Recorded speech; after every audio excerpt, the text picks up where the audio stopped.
Okay, please, I want to take this time to welcome each and every one of us to this program. Introduce us. I know that so many of us here already know about our organization, Life Challenge Intervention Outreach, which is also known as Life Challenge Nigeria. Life Challenge was established in 2012, but it was officially registered with the Corporate Affairs Commission in 2016.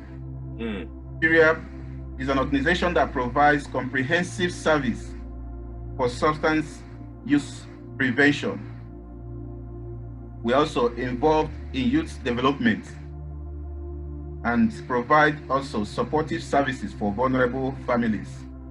But behind the activities of Life Challenge, behind what we do, we know that there is spiritual dimension to recovery. Because addiction is not just only a physical disease. It's not just only addiction is not just only a family or what some people say is a genealogical or biological hereditary problem. There are some spiritual dimension which is the root of addiction. So we believe there is that spiritual dimension to recovery, which if it is not incorporated in the recovery process, we may not have a complete and whole recovery. That is why we are seeing a lot of relapse. People will go into rehab, people will go into treatment, people will go into so many other recovery or rehab centers because the roots of the problem was not destroyed. They will come out, but before you know it, they are back to where they started.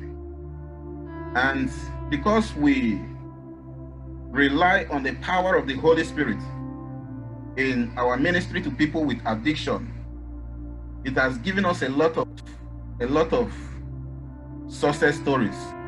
We have recorded a lot of success, both in our outreaches and in our interventions. And that is why we see it that it is very necessary to let people understand, because addiction is becoming a major challenge in Nigeria, a major problem of Nigeria. Addiction is trying to destroy the very fabric of Nigeria's existence, which are the young people. Addiction is breaking homes. A lot of families today are on the verge of breakup because of addiction. And because of that, we are trying to see how we can bring the awareness of the church, bring the awareness of Christian counselors, so that they will be able to address the issues of addiction from biblical principles, so that they will be able to record success in their interventions. That is why this program is very, very important for everybody who is in the business or in the field of addiction and recovery as a Christian in Nigeria. Yes. Particular program today is in partnership with Life Challenge International, which is our senior brother, our mentor. Life Challenge International, when my brother Binush, will come on board, he is going to shed more light into the activities of Life Challenge International. Brother Binush, who is going to be our resource person for today's seminar, is a world and internationally renowned Christian recovery coach. He himself has been there before, and by the grace of God, he came out, and he has been doing an amazing job. He has been doing a lot, not just only to see that people get out of addiction, but also that he empowers believers so that we will be better equipped to tackle the issues and the challenges of addiction. And I am very happy and glad to have you today with us. And God bless you. Before we go into the seminar, I just want to give you just an idea about what Life Challenge International, our vision is to help society overcome addiction and other related life challenges. We run men's residential centers in different parts of India, and over the past 17 years, hundreds of men have gone through our programs, and they're living very successful lives. And God has given us the privilege to see the bondage of addiction broken in the lives of these people. We also have an active prison ministry. We go into the different prisons in India, South Asia, and as you know, many of the people in prison are there because of addiction-related problems, either crime that was conducted under the influence of drugs and alcohol, or for direct dealings with drugs and alcohol. But 80 to 85%, according to statistics, of people are there because of addiction-related issues. We also do a lot of addiction awareness seminars, and we have done that over 100 locations globally. We also conduct a program called Freedom Life Camp. This is a 10-day intensive camp. You can have it for 3 days, 7 days, 10 days. We also provide addiction counseling training. In the past, we had to physically travel somewhere, and people had to travel and come to the location. They had to stay there overnight. But nowadays, I think God is opening up something amazing. We can provide this training wherever you are. You can gather together at a church, or if you have your own connection at home. And so we are planning about providing addiction counseling training, and we will talk about that a little later. Today's seminar is called The Truth About Addiction and Recovery, and understand the biblical philosophy of addiction and recovery. The first thing that I would like all of my friends in Nigeria to understand: addiction is the greatest enemy around the world. At the end of today's seminar, you will understand what I mean by this. When we say drugs and alcohol or any addiction, we have to understand there are a lot more things involved when it comes to addiction. It is the greatest enemy. Addiction has killed more people than all world wars combined. Addiction is the number one killer. Alcohol, drugs, drunken driving, overdose deaths, violence, crime, drug-induced crime, all these things are because of addiction. So, when we talk about fighting such a large enemy, that is why we are working in partnership with people. That is why we are so eager that we join hands with people who have a real burden. And today, all of you who are come here, you have come here because you have a burden. Whether you have seen this in your own family, maybe you have a loved one who struggled with this. You probably saw this with your neighbor or in your church, but somehow you have seen or heard firsthand about the impact of this wicked enemy. Now, I was just reading up a little bit about Nigeria, and it says that over 14 million people from Nigeria. Now, brothers and sisters, 14 million is a huge number. 14 million people in Nigeria under the influence of drugs and alcohol means 14 million families. 14 million societies and neighborhoods are affected.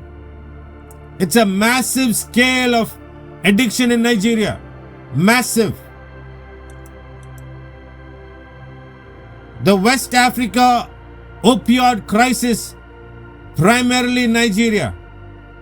Opioid crisis with tramadol and heroin and opioids is devastating Nigeria. Young people, older people, families broken. First of all, I just want to talk about the enemy so that we understand the kind of enemy we are fighting. You remember when David went to Goliath, the Bible gives a description of who Goliath is, his height, his weight, and what kind of enemy he was, because We need to have a size up the enemy so that we can bring our best to the fight. We don't want to go half prepared. When we go to fight an enemy of this nature, we want to go with all our guns blazing. We want to go with full force. Addiction causes individual damage, destroys the family, destroys the society. Some people say, brother, if I am taking drugs, how does that affect anybody? It affects everybody. An addiction may be a selfish habit or endeavor, but it has a ripple effect. This is drug dealers in Abuja. I was stunned to see this. This is out there. It's like running a shop. People can come, buy it, use it. So this enemy is not hiding anywhere. We think about enemies as hiding in some cave. No. This enemy is out there in the public, unchallenged. Who can challenge this enemy? See, the victims of addiction, these are children. Can you imagine the condition of children if they are taking drugs and alcohol at such a young age where their minds are so delicate? See, today we are trying to understand the philosophy, the biblical philosophy about addiction and recovery. What does the Bible say? Now, this is very important for us to understand because we, as Christians, we hold the Bible. And does the government of Nigeria think that Christians have the solution? Do they feel that Christians have the solution for addiction? Or do people think that Bible, okay, that's a book of faith. But today I want to tell you, the Bible is a book of knowledge. There is knowledge in the Bible. Many people try to marginalize the Bible as just a book of faith. And there is this debate of faith versus knowledge. The knowledge that is there in the Bible is very important. Where is the solution for human problems? Who has the solution for human problems? Is this the government or the politicians or the community leaders? I want to submit to you today that the Bible has the solution. So, you may ask, what does the Bible say about addiction? Does it say anything? So let us look at the biblical philosophy of addiction from the Bible. Now, I also want to mention that the Bible has been very instrumental in the field of psychology. Of course, today's psychologists don't want to give the credit to the biblical truths. And let me give you an example of that. Everybody has heard about Alcoholics Anonymous. It's a very famous program, AA. Then they have NA. CNN thinks that Alcoholics Anonymous may be the most effective path. Yes, but in 1935, it started as a Bible-based program called the Oxford Group. And then what happened? Well, then they decided that if we keep it as Bible-based, we'll have to secularize it. So they removed God, they removed the Bible, they inserted higher power, and they're running the program. Yes, it is successful because it has got some biblical principles, but just to show you that the Bible has been the source. So let us look at the Bible and see what the Bible says. The first thing that we want to look at is John chapter 10, verse 10. Now remember, I said it's important for us to understand that this is an enemy.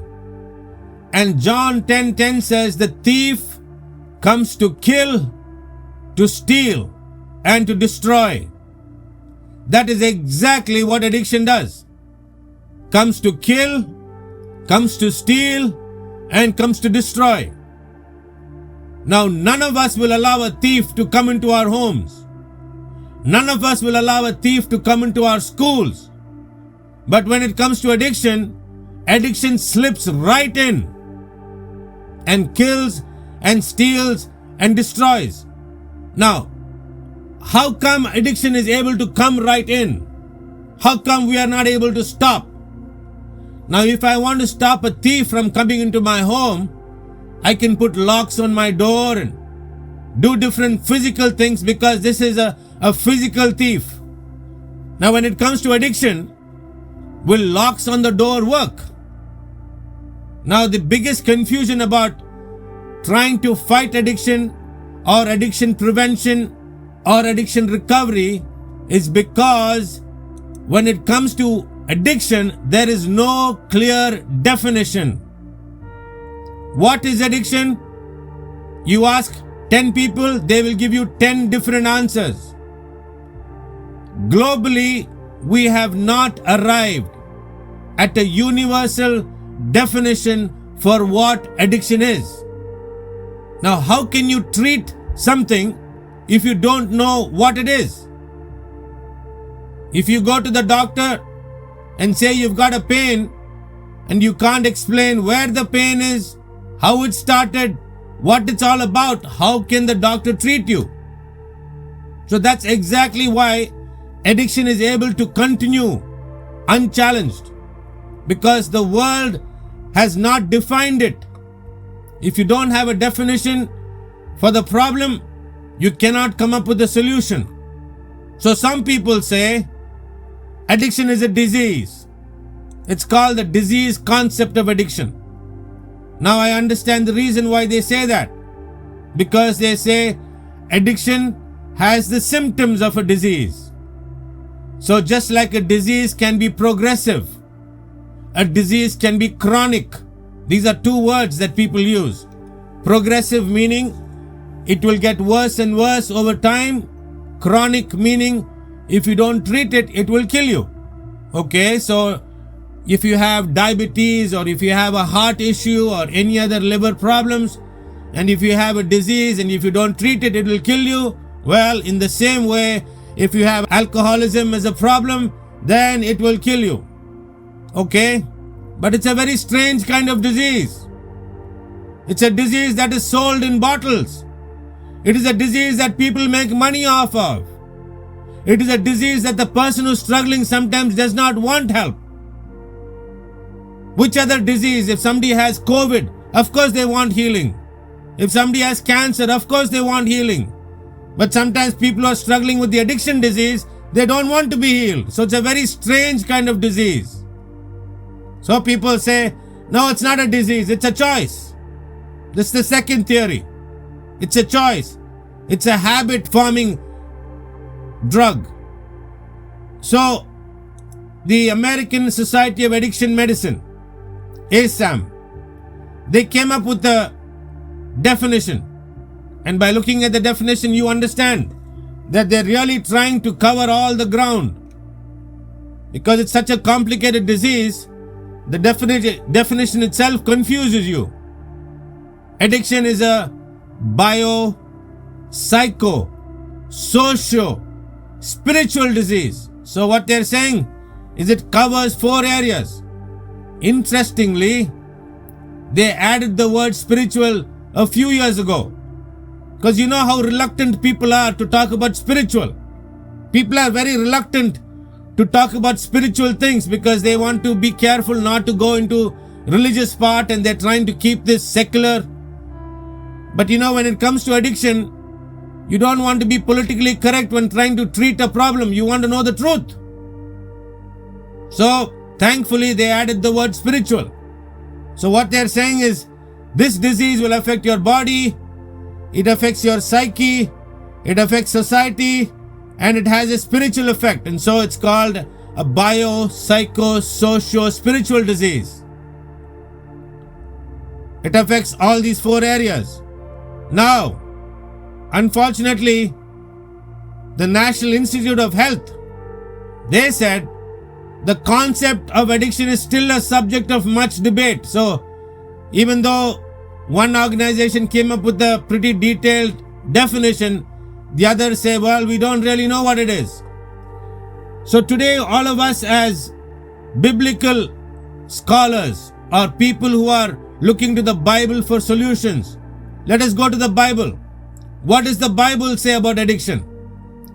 This is what we believe, and that is why we are doing this seminar. Those of you who are listening today, and those of you who are going to listen in the future, you've got to listen to what we are saying and see if it agrees with your spirit, and see if it agrees with your theology. And if it does, then we can work together. We believe that addiction is a darkness. The Greek word for darkness in the New Testament is this word called scotia. The word scotia is that which is obscure, that which cannot be defined, that which is not understood. So the word scotia is a category of things that cannot be understood, that cannot be defined, and that is obscure. And I want to suggest to you today that addiction falls inside that category. Addiction is a darkness. We don't know what addiction is. We can't define it. We don't understand it. Addiction is a darkness. It is a scotia. So if anybody says, what is addiction? We say, according to the Bible, it is a scotia, it is a darkness. Now, there are many different kinds of darkness in today's human society. Addictions is one of them. Depression is a darkness. We don't understand exactly what depression is. Anxiety is a darkness. Suicidal thoughts. Where do suicidal thoughts come from? Is it chemical imbalance in the brain? Is it a psychological problem? Is it a physical problem? Well, we don't really understand, so it's darkness. So the Bible gives us this category of scotia that covers all human darknesses. Ecclesiastes 5:17 says, all his days he lives in darkness, in much sorrow and sickness and anger. This is the condition of everybody who lives in darkness. Those of you who are addiction counselors, you know this is true. For those who are struggling with addiction, their life is full of sorrow. Their life is full of sickness. Another word is calamity or fightings. Their life is full of anger. Anybody who lives in darkness, these three symptoms are there in their life. Psalm 107 verse 10 says, some sat in darkness and in the shadow of death, prisoners in affliction. Now you see another aspect of this darkness. It enslaves people. They are becoming prisoners in affliction and in chains. So now the question that we are considering is, yes, addiction is a darkness, but how did it come in? How did this darkness come into a person? Now that is what we want to talk about. What is the root of addiction? Now the root of addiction is what we call desire. The root of addiction, deep inside, the root of addiction is desire. Now we are going to look at that word. Again, the text that we are using today is the Bible. No other text. Everything is based on the Bible. Let us look at James chapter 1, 14 to 16. James chapter 1, 14 to 16. Every person is tempted when enticed by their own evil desire. Then, after desire has conceived, it gives birth to sin. And sin, when it is full grown, gives birth to death. Don't be deceived. Here you see the word desire. The Greek word is the word epithumia. Epithumia is a very strong word. In English, the word desire may not convey that intensity of the word. But the word epithumia is a very strong and a very intense word. Evil desire or evil epithumia.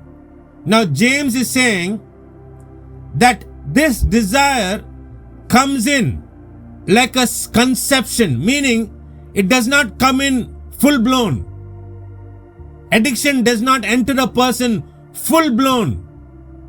It's not that the young boy who's drinking his first glass of beer, he does not become an alcoholic immediately. It's not full blown. It comes in as a conception. It comes in the Bible, in James gives this clear understanding. It gives birth to something. The Bible calls it, gives birth to sin. We will look at that. But this desire comes in, it gives birth to something, then it grows and grows and grows and it leads to death. And the Bible says, don't be deceived. Why does the Bible say don't be deceived? Because initially this desire looked harmless. We will look at that a little later. Now, there are three kinds of desires. All addictions can be categorized in three groups. 1 John chapter 2 verse 16. All that is in the world, and here are the three categories: the desires of the flesh, the desires of the eyes, and the pride of life. 1 John says that these three desires are three categories into which you can put all the epithumia and all the addictions that we are talking about today. When you study secular addiction counseling, addictions are categorized into two sections. For example, substance and chemical addictions. That is one kind of addiction. Substance and chemical addiction. We are talking about substances like nicotine, alcohol, prescription drugs, cocaine, heroin. So these are substances that you put inside your body. You smoke, you drink, you inject. So the category they have is substance addiction. The second category of addictions is called behavior or process addictions. Habit forming or a process. For example, food, overeating comes under this category. Now, one of the most dangerous addictions that the whole world is struggling with is called, I call this fantasy addictions. This is video games, internet, social media, movies. All this is under the fantasy addictions. So again, please keep in mind, we started off with epithumia as the root. So there is a desire for something. Another word that is very close to that is pleasure.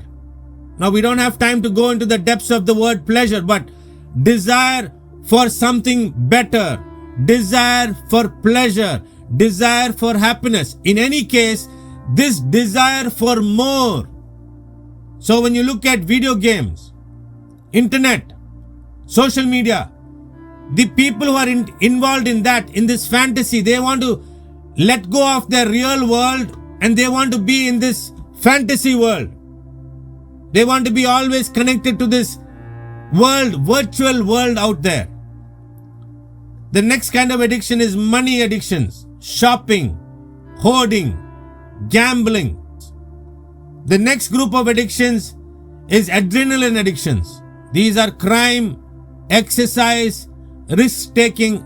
You know, I'm going really quickly through all these categories. You can go back and listen and do your own research.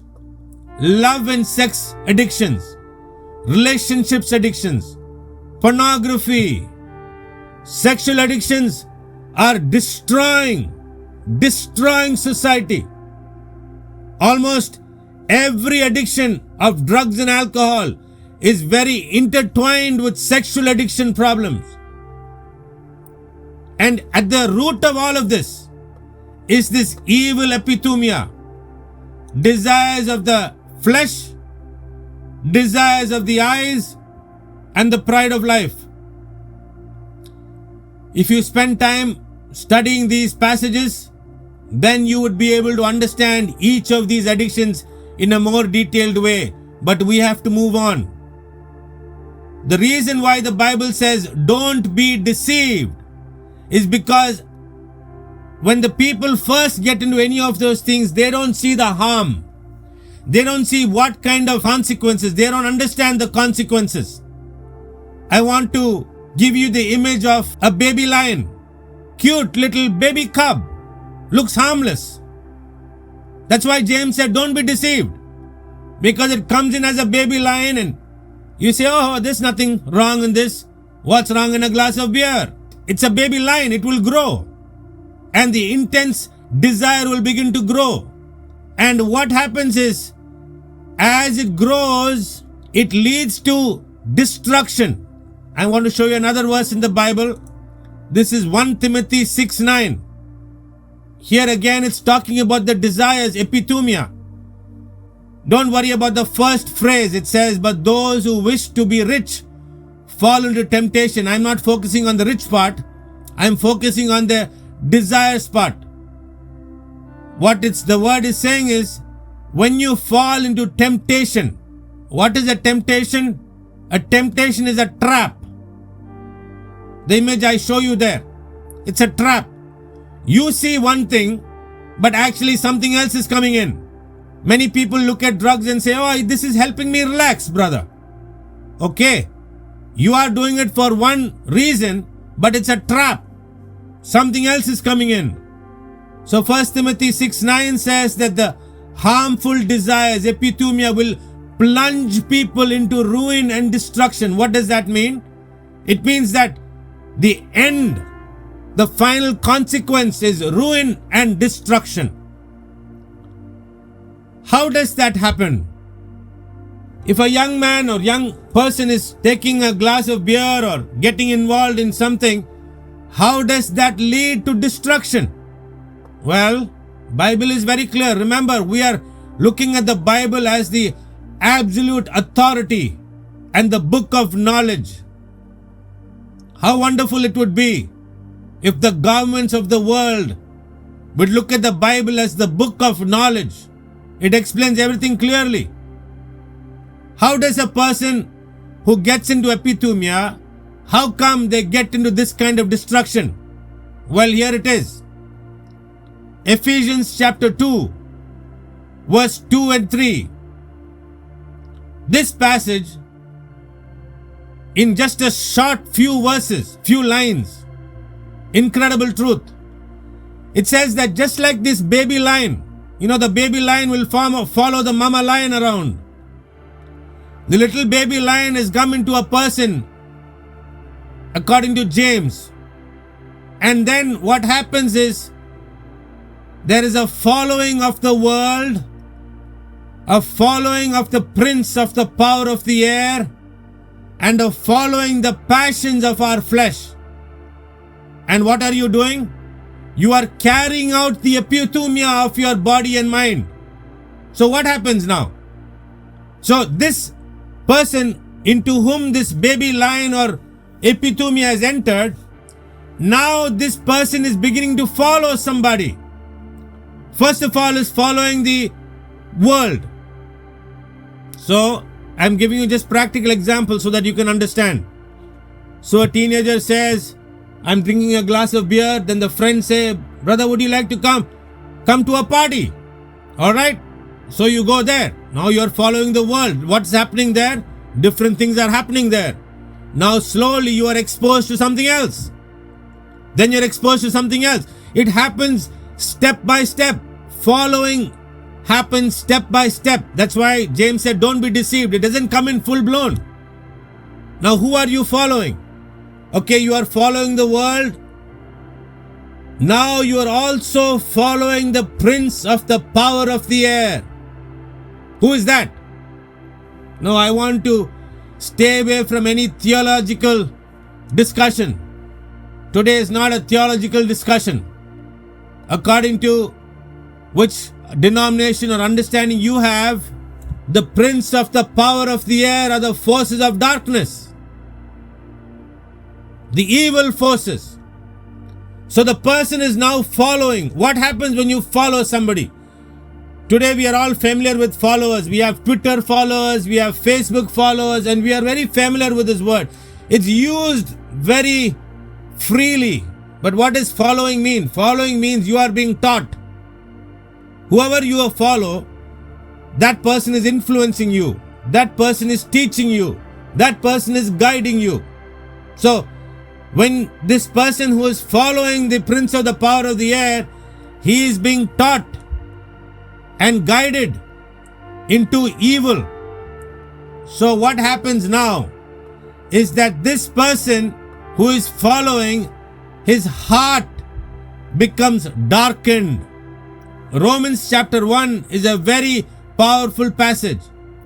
Romans chapter 1 says that although they knew God, they did not honor Him or give thanks to Him, but they became futile in their thinking, and their foolish hearts were darkened. Now, the epithumia starts off in the heart. Epithumia starts in the heart. Later I will tell you about the heart and the mind. But this epithumia makes the heart darkened. The Bible says in the same passage, Romans 1:24, God gave them up in the epithumia of their hearts. There it is. The desires are in the heart. And as a result of that, the desire of the heart, God gave them to dishonorable passions. There's another Greek word called pashko, which means consuming lust, which means sufferings. This is where the sexual perversion comes in. And so as a result of that, what happens next? See, we are quickly going through the passages. What happens next? The next phase is Romans 1:28, where it says that now they come to a condition called debased mind. The Greek word is dokimos.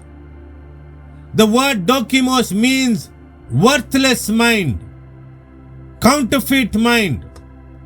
The way to understand that, the way to understand counterfeit, think about having $100 bill in your pocket, and you walk around with the joy of having $100, and you go to the store and get a few things and put it in your cart, and you walk to the counter and present your $100 bill, and the man looks at you and says, that's a counterfeit $100 bill. That's a useless piece of paper. Now that's exactly the word dokimos. So what happens is, this addictions, this epithumia, this evil epithumia, this pashko passions that comes in and darkens the heart and makes the mind futile, it ends with dokimos. It ends with making the mind useless, counterfeit, worthless. Can you imagine having a condition where your mind, see, many people see that with those who are struggling with addiction. Their mind, they cannot think. Now there is a big confusion in science and medicine. They're confused between brain and mind. It's not the same. We don't have the time to go into the differences. But psychiatry, they talk about psychosis, they talk about mental disorders, and they try to study the brain. The brain is a physical organ in the human body. The brain has chemical impulses, but the mind is way more bigger. The mind is a spiritual part.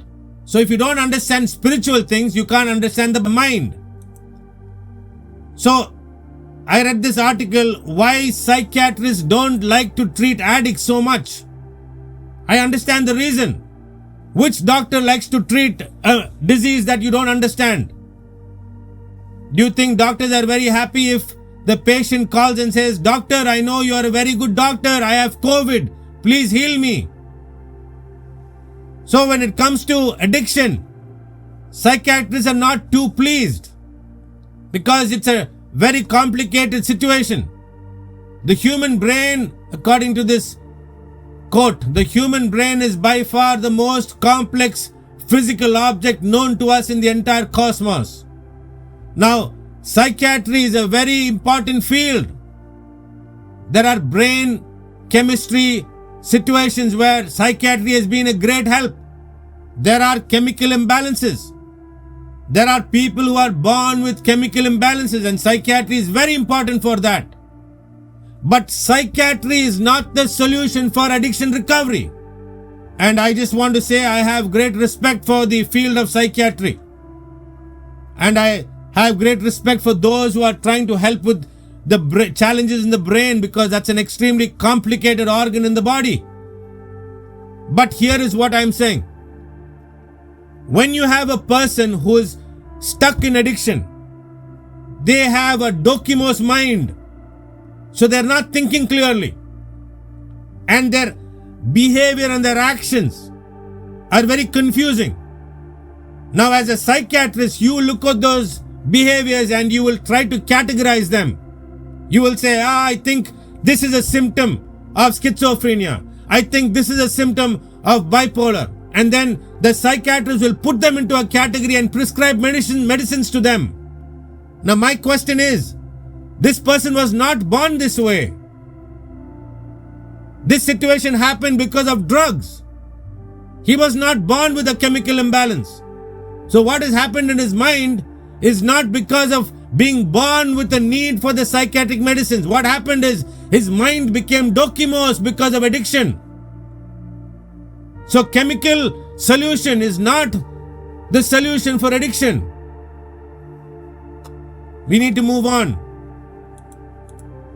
The National Institute of Drug Abuse, they have this report. Is there a link between cannabis, marijuana use and psychiatric disorders?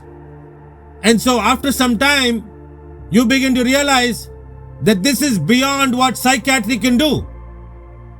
And that's what I'm trying to explain to all of us today. We are talking about a dokimos mind. We are not talking about chemical imbalances. Ephesians 4:17. Futility in their thinking. This is very common for all people struggling with addiction. They don't know what to think. They make plans, but it reaches nowhere. Now let's get back to the Bible.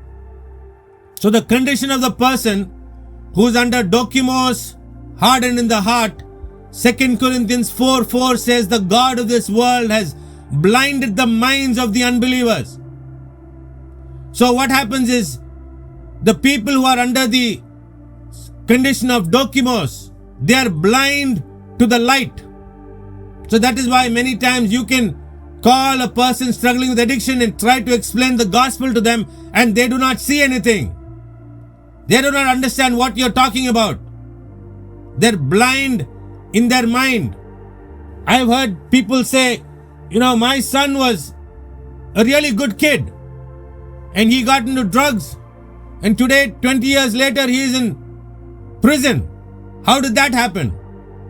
Well, you just heard how that happened. We heard that addiction enters as an epithumia, as a baby lion. Then according to Ephesians 2, the person is starting to follow. And as he starts to follow, he's actually getting trained, learning the things of the world, learning from the prince of the power of the air. And what do you think the prince of the power of the air is bringing into his heart? Out of the heart come evil thoughts, murder, adultery, immorality, theft, false testimony, slander. You can talk to people who are struggling with addiction. You can ask them, brother, did you ever think that you will steal? Did you ever think that you will be involved in immorality? Did you ever think that you will be involved in violence? No. How did that happen? It happened through this pattern that we just explained. The Bible says in Romans 6:16, do you not know that if you present yourselves to anyone as obedient slaves, you are the slaves of the one whom you obey? So what it says is, if you give yourself over to following and to obedience to somebody, after some time you become their slave. And so today what happens is we have young people who are slaves. Who is a slave? A slave is somebody who does things even though he does not want to do it. Let me give you an example. This is a writing that was found on the wall in 1946 by a serial killer called William Hirons. They call him the lipstick killer because after he committed this crime, he wrote on the wall with lipstick, "For heaven's sake, catch me before I kill more. I cannot control myself." Below I have a quote. I got this yesterday from an article I was reading about the addiction in Nigeria. And they were talking about this young 22-year-old boy. And this is what he said. "I wanted to stop, but at the same time I felt like I couldn't. I didn't tell anybody because I was scared that they would judge me." What happened there? So once this person falls into this, after some time, they cannot help themselves come out. That is why we are there to help people. See, you know the story of the healing in the Bible where there was a lame man and 4 of his friends carried him. And they broke the roof and they brought this man to Jesus. Some people are so struggling and lame, they cannot walk, they cannot help themselves. That's why we have addiction recovery ministries. Because people need help. I tell you the truth, everyone who sins is a slave of sin. For you are a slave to whatever controls you. From what we understand today, we see that Ephesians 4:17 and 18, they are darkened in their understanding, alienated from the life of God, and they're hard in their hearts. This is the condition of a person struggling with addiction. Now, today's seminar is called The Truth About Addiction and Recovery. We've already spent quite some time about the truth about addiction, but now we need to move on. What is recovery? What is addiction? Addiction is a darkness. Therefore, what is recovery? Recovery is light. Recovery is light. Where do we get that light from? John chapter 8 verse 12. Jesus said, "I am the light of the world. Whoever follows me." Those of you who have been in the seminar, that word "follows me" suddenly is very important, isn't it? We saw that word before. Whoever follows me will not walk in darkness. It's a powerful phrase because we just saw Ephesians 2 where the people were following and they were led into darkness. Jesus is saying, if you are following the world, following the prince of the power of the air, and you went deeper and deeper into darkness, then the only way you are coming out is by following the light.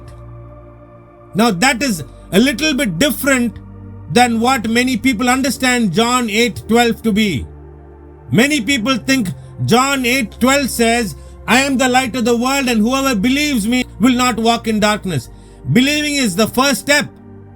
But if you want to live a life free from darkness, you have to take it further.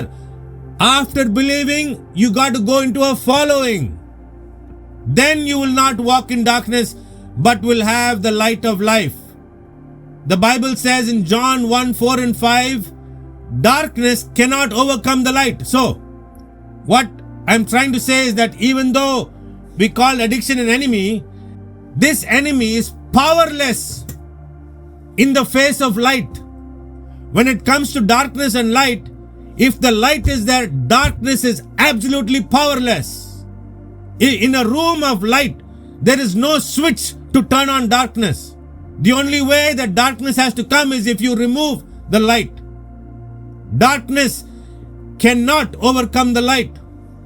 Addiction cannot touch a person who is filled with light. Now you may say, brother, you said that Some of these people are blind and they cannot see. What does the Bible say about blind people seeing the light? Well, the powerful thing about this light, Isaiah 42:16, I will lead the blind by a way they do not know. In paths they do not know, I will guide them. I will make darkness into light. Through Jesus, the blind can see. Is there a condition? Yes, there is a condition. What is the condition? The condition is this question: what do you want me to do for you?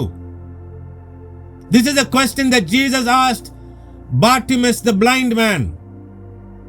And there was this blind man and he was crying out to Jesus, and Jesus came. What do you want me to do for you? Now that is very important, because acceptance is the first step before you get any recovery. You got to accept. You got to get out of denial. You got to say, yes, Lord, I'm blind. I need help. What do you want me to do for you? What is the role of a counselor? The role of a counselor is one who holds a mirror and helps a person to see his condition. A counselor cannot decide for a person. All a counselor can do is stand next to him and say, brother, I'm trying to hold a mirror, a rear view mirror. Look at your life. Look at where addiction has brought you. I showed you Ecclesiastes 5:17. Do you have these symptoms in your life? Do you have sorrow, brother? Do you have anger? Do you have problems? Do you have calamity? Well, I think maybe there's darkness in your life. Do you do things that you never expected to do? When you were young, did you think that you one day will become a thief? Did you ever think that? No. How did that happen? Well, maybe darkness. And bring the person to the understanding that darkness has got a hold of him and that he is blind. Then, if you can bring him to a point where he is able to answer this question, then you are a wonderful counselor. You have done your job. If you can bring a person to answer this question, then you have done an excellent job in counseling. When faced with the question, what do you want me to do for you? If the person answers, I don't know, I don't think I have such a big problem. All these people say that I have a problem. I don't see a problem. Well, he's not going to see. But if he says, oh Lord, I'm enslaved. I'm fed up. We use this word rock bottom.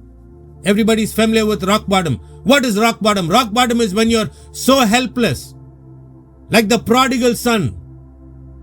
It says that he was sitting with the pigs and he came to his senses. So what does that mean? Suddenly he looks around and says, what am I doing here sitting with the pigs? I need to get up. I need to come to my senses.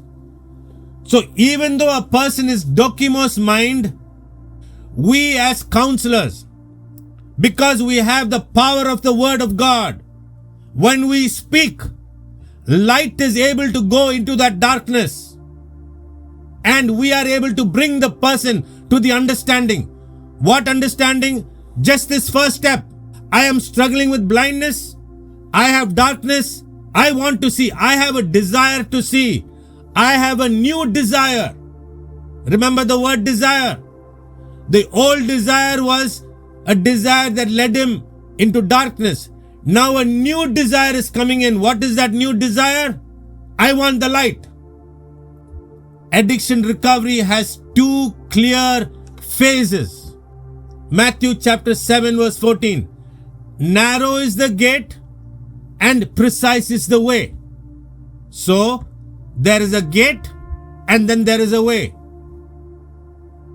The gate is you are coming from one going into the other. A gate is a boundary, right? You are moving from one part to another part. You are crossing the boundary. Which boundary are you crossing? You are crossing the boundary written in Colossians chapter 1 verse 13. Rescued us from the kingdom of darkness and transferred us into the kingdom of his dear son. So what are you doing? You are crossing the boundary. You're crossing from the kingdom of darkness and you're crossing into the kingdom of light. So that crossing is through the narrow gate. The word that many people are very familiar with is this word called deliverance. There are people who are involved in deliverance ministry. It's a very powerful ministry, because when the people were in the kingdom of darkness, I showed you they were enslaved. They were in chains. Now deliverance is to break those chains. That is what deliverance is. So deliverance is coming through that gate. Now here is what is very important for us to understand. That is not the end of the story. Deliverance is not the end, but deliverance is just the beginning. The biggest mistake that we see happen today in Christianity, I have seen huge deliverance meetings. People come, they get delivered. Now what? Now, brother, you got delivered, but that's just the first step, because now you need to get into discipleship. Because if you just get delivered and you don't get onto the path, what will happen? John chapter 12 verse 35 will happen. Walk in the light while you can, so that darkness will not overtake you. If you get delivered, and I just showed you that you are getting delivered from the kingdom of darkness, right? Now that's a kingdom.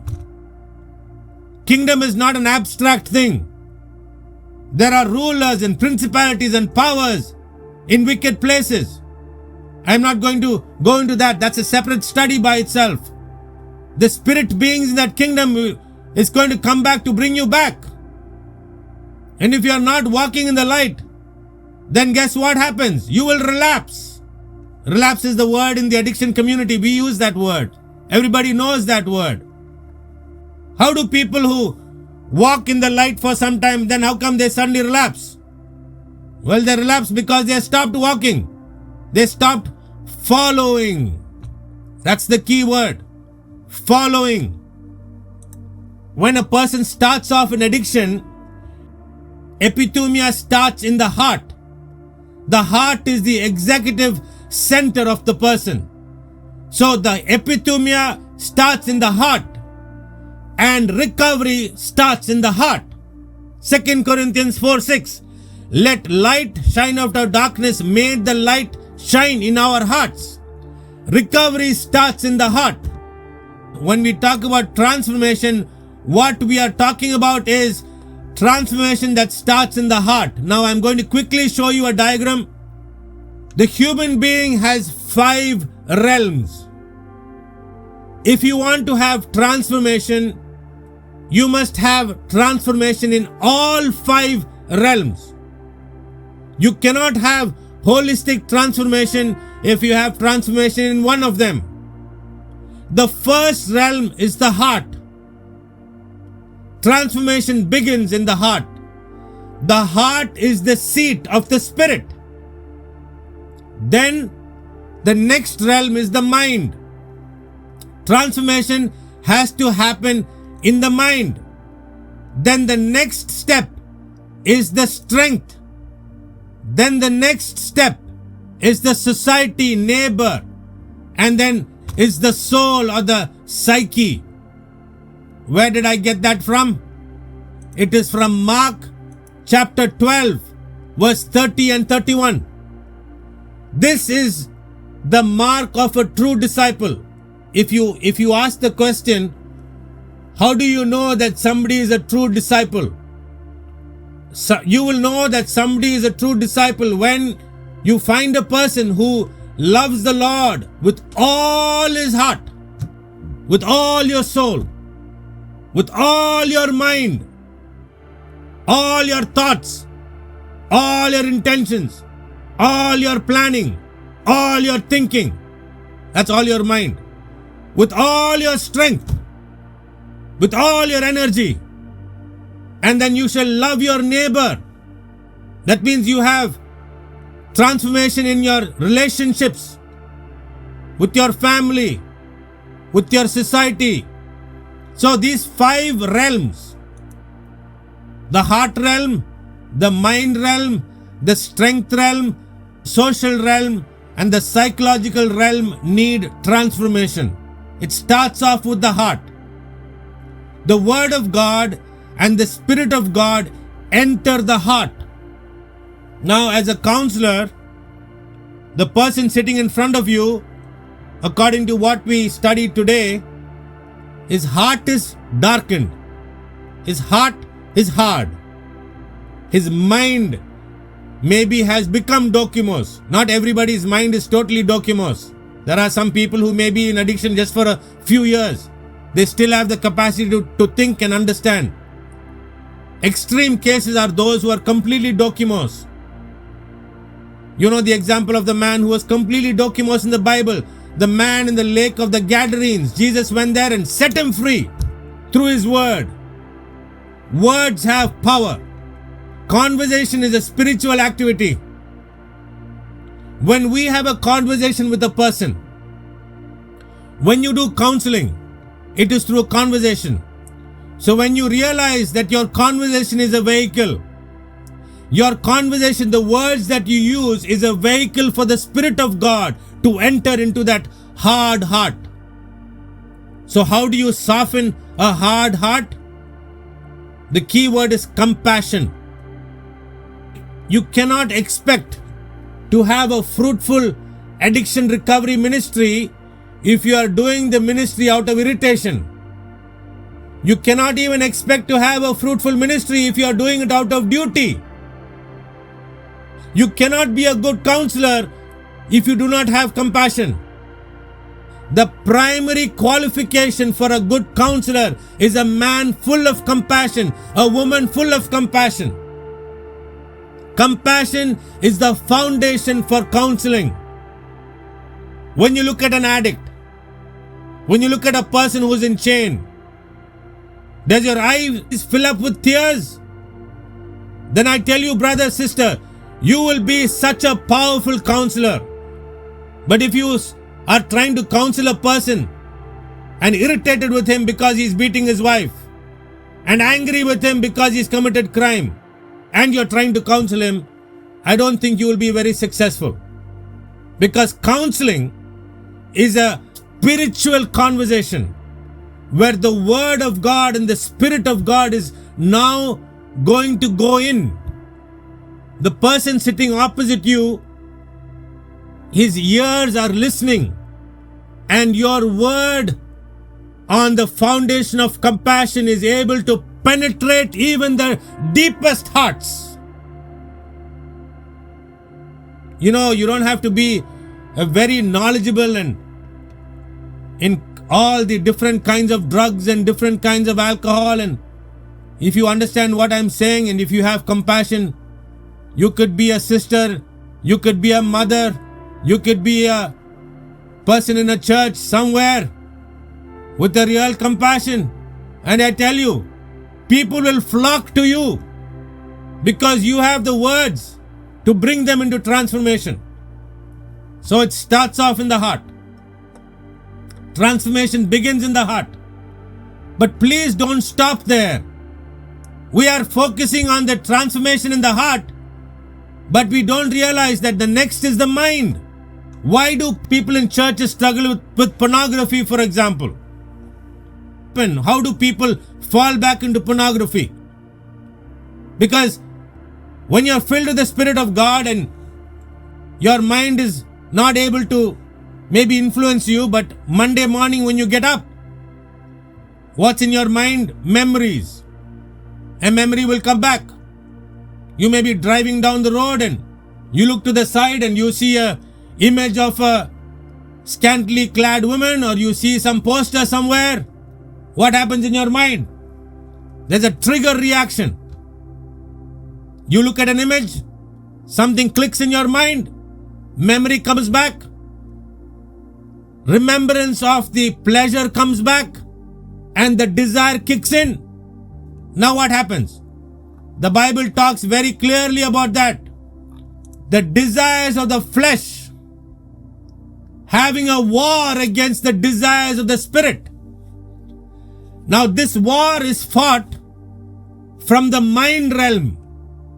What happened is you removed the power in the heart realm. Because the Bible says that when you come to Christ, you get a new heart and a new spirit. Ezekiel 36:26. So when you get a new heart and a new spirit, the enemy is disarmed in the heart realm. So he does not have control in the heart realm. So where does he fight his battle from? Now he is fighting his battle from the mind realm. It's called the battle in the mind. 2 Corinthians 10:3-6. For though we live in the flesh, we do not wage war according to the flesh. The weapons are needed to destroy what? Arguments, lofty opinions. Take captive. What are we taking captive? Every thought. Where are these thoughts? Where is the realm for the fight? For those who struggle with pornography, where is the battle? It's in the mind.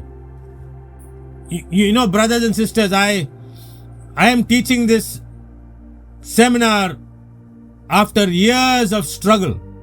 I don't want to share my testimony publicly. There is nothing useful in my testimony except that I was in complete bondage. It is that desperation that brought me to the Word of God, because I'm reading the Bible and seeing all these things but not experiencing it in my own life, and falling again, and almost to the point of death.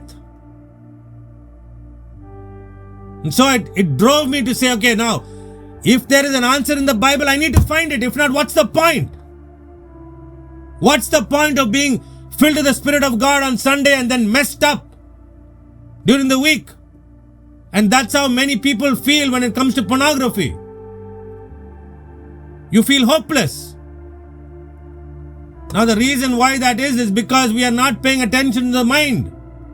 We've got to get into mind renewal, renewing of the mind. Sometimes addicts pray and say, God, can you give me a new mind and erase all my thoughts? Well, there is no magic, brother. There is no magic when it comes to the mind. You've got to renew it. You've got to create new pathway in your mind. You can talk to psychiatrists. They know about the mind pathways. They know about it. There have been studies that show that new pathways can be created. So, people who struggle with pornography, they have some deep, the best English word is the word embedded. Embedded. There are things that are embedded in them. It's like it's scarred in their mind. Some people who struggle with pornography, if you go online and if you see one image, that's how weak they are. One image can trigger it, and that's it, gone right back. So what do? You've got to get into the cycle of transformation, where you begin to take captive every thought. And the thing is, we are not fighting by our own self. We are fighting through the power of the Holy Spirit. That's why the Bible says, Acts chapter 1:8, you will receive power when the Holy Spirit comes upon you. The power to be free, the power to be transformed. And so we've got to look at the transformation in the mind. There is something called consecration. You have to be intentional. Now, the truth about recovery is that recovery has deliverance, which is only the first step. That recovery is discipleship. Because the way people got into addiction was by following, and the way you stay in the light is by following Jesus. Jesus said to the Jews who believed in him, if you abide in my word, then you are truly my disciple. Then you will, what is the word? Know. Knowledge. The Bible is a book of knowledge. We have put it into a book of faith. Wouldn't it be amazing if psychologists and psychiatrists and scientists and medical professionals turned to the Bible and said, yes, there is knowledge here. But Jesus said, you will have knowledge of the truth. And when you have that knowledge, then you will be set free. I hope that the knowledge that we have received today will empower us to be free. Actually, the word discipleship means it's an intentional process that involves a clear understanding of spiritual principles and implementation through spiritual discipline. Spiritual discipline is very important for disciples. Every disciple must have discipline. What are the spiritual disciplines? Fasting. Powerful spiritual discipline. Fasting is when you tell your flesh that it is okay for you not to be triggered. It's okay for you not to eat for a while. It's all right. It's training. Fasting is wonderful training. People in addiction recovery should have a lifestyle of fasting. It's wonderful. There are different disciplines: solitude and silence. Scripture memorization. That's an incredible discipline. If you want to have new pathway in your brain, scripture, memorize scripture. Fill your mind with the word of God. There won't be time for thoughts of lust. There won't be room. We're going to close now. Our desire is that every church should be a counseling center. I believe every Christian can be a counselor. Because you're a Christian, if you're a disciple, and if you abide in God's word, as Jesus said, then you are qualified to be a counselor. And so we have this course. We are trying to put together this course. It's called Certified Biblical Addiction Counselor. Now, it's going to be about 30 hours of teaching. So we will be covering what is the philosophy of addiction, holistic transformation, and discipleship and recovery. So about 30 hours of training, but along with that, key is practical. So for example, today if we are talking about the power of conversation, then over the week you would have to go and spend some time talking to people. And then you'll have to come back with your results. And so supervised practice, this is not only theory. We want you to go and implement this. And we want you to run discipleship groups, ministry workers, Sunday school teachers, youth leaders, pastors, addiction counselors, anybody, welcome. Now there is a fee for this. My passion is to see thousands of addicts free. The focus is to get some biblical addiction counselors and to fight this wicked enemy. So thank you to all of you who joined us today. The church should be in the forefront of this battle. The government of Nigeria should turn to the church and say, you have the solution. Come on, help us. Our email ID is info@lifechallenge.com. You can email us, pray for us. So thank you all for coming and spending time with us, and may the Lord lead us into the future. God bless you all. I'm going to hand it back to Brother Ejikeme. Wow. Thank you so much for this wonderful presentation. And my prayer is that the Lord will continue to uphold you and increase you